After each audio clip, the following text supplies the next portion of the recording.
So some very interesting news to share with you. If you are familiar at all with all the political controversies about TikTok, it's just been revealed that Larry Ellison, who is one of the richest men in the world, is going to be one of the major owners of TikTok. Now, I want to give you a bit of background to TikTok. Perhaps let me do that first, actually, and then I'll tell you a bit about Larry Ellison, because this is very interesting.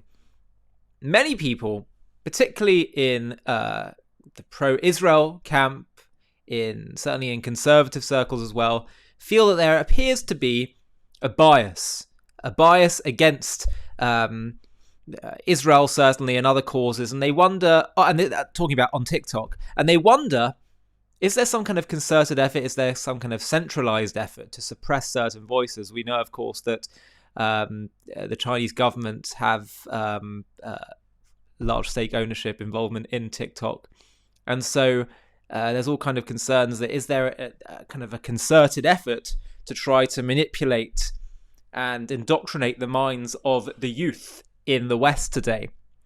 And I can tell you from personal experience that JTV, we're a small team, and we were posting videos, as we do on other social media, on TikTok.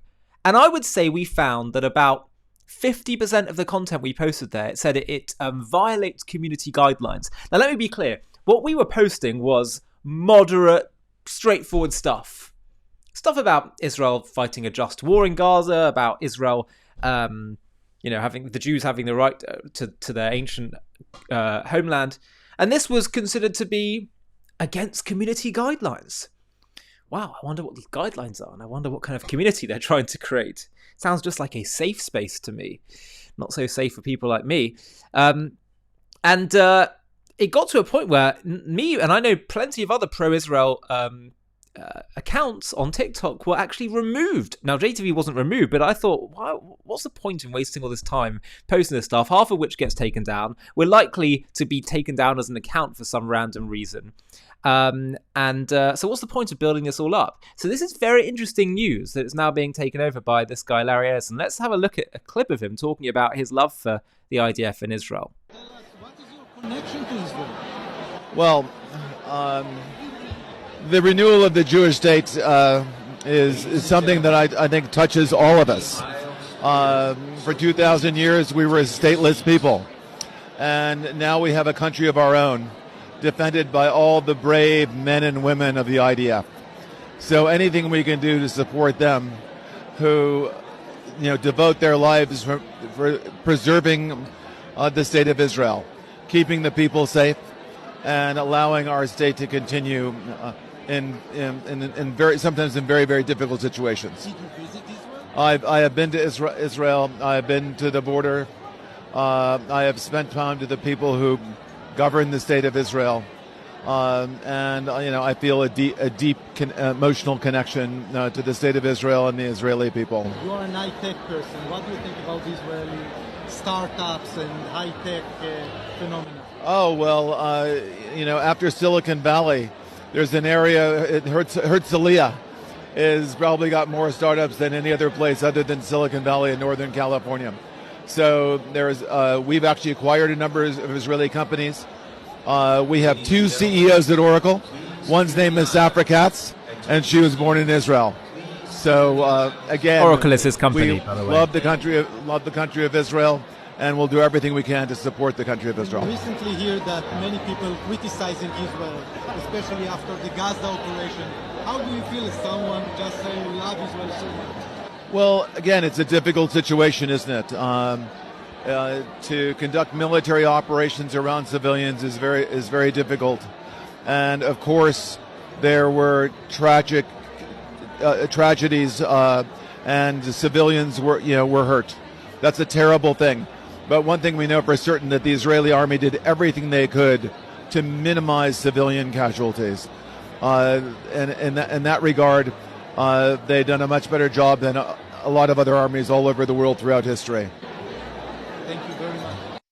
Well, something tells me that things may change a little bit on TikTok now. Who knows? Now, by the way, before people who will inevitably comment on this video and they'll say, Ollie, you're proving the point. The Jews run the world. They're controlling everything. And this is going to mean that it has a deeply Zionist bias. And this is unacceptable. And this is wrong. And it's being controlled by the Jews. All right. Calm down. First of all, my complaint was not that TikTok wasn't pro-Israel. It's that it was biased actively against Israel. That's the problem. It doesn't, if you want to purport to be a social media blank canvas where people can air their opinions as long as it's not incitement to violence, then that is not what TikTok was and is at present. So I'm simply saying that here's a guy who understands that Israel isn't supporting Israel is not incitement to violence, that it is a fair, reasonable, just, moral cause. And I'm hoping that perhaps he might be involved in changing the direction. It doesn't suppress certain voices.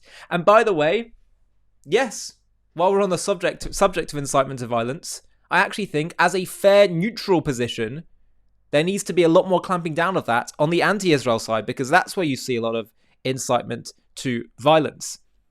So this is not about being pro or anti-Israel. This is just about moral fairness and being a neutral social media platform.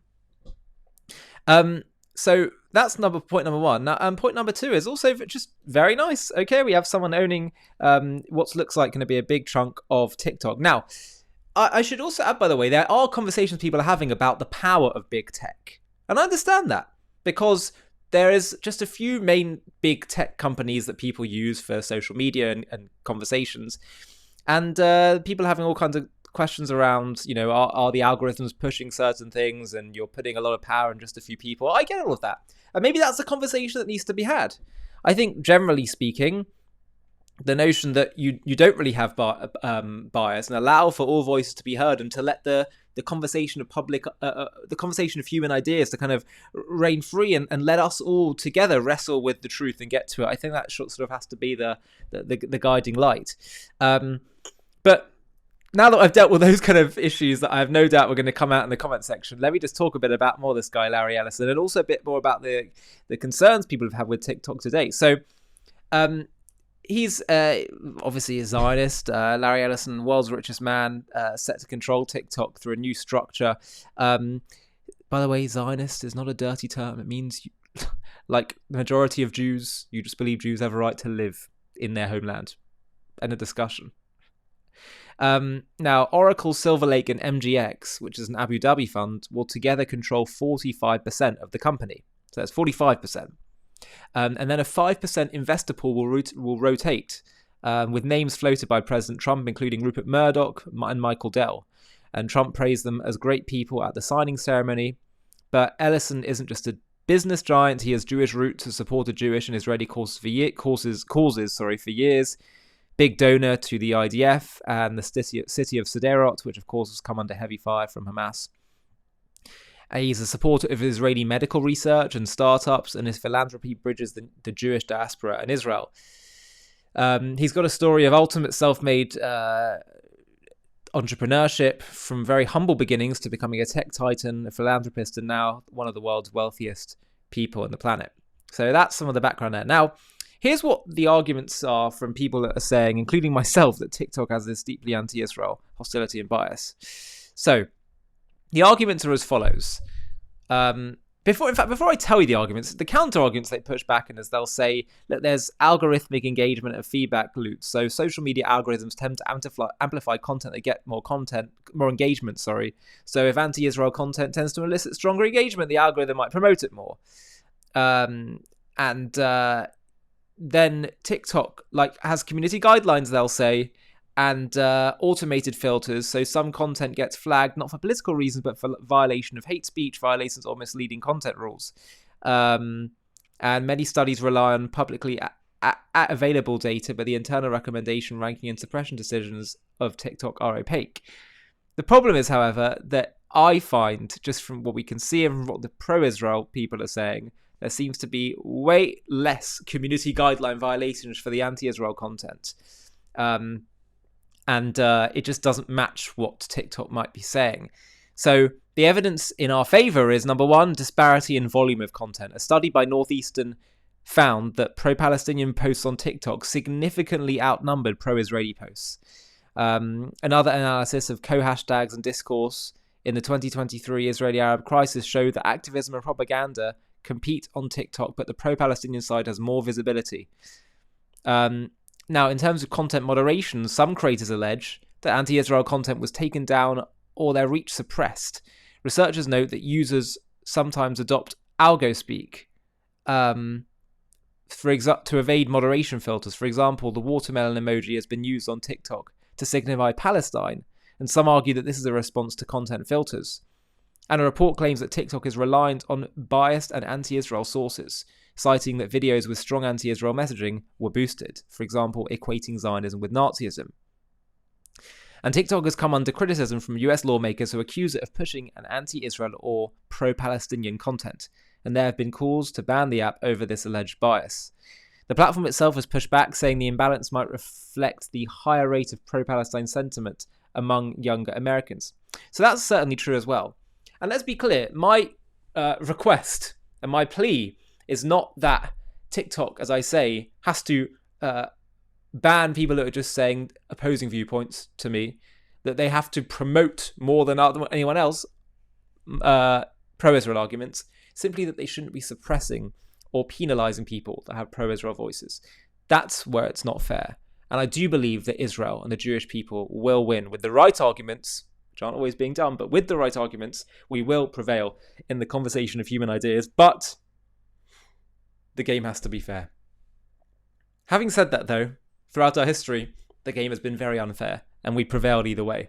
So really, I believe it will prevail regardless of what social media decides to do. The question really is for social media to decide what role they want to play in bringing humanity to the destination of ultimate truth.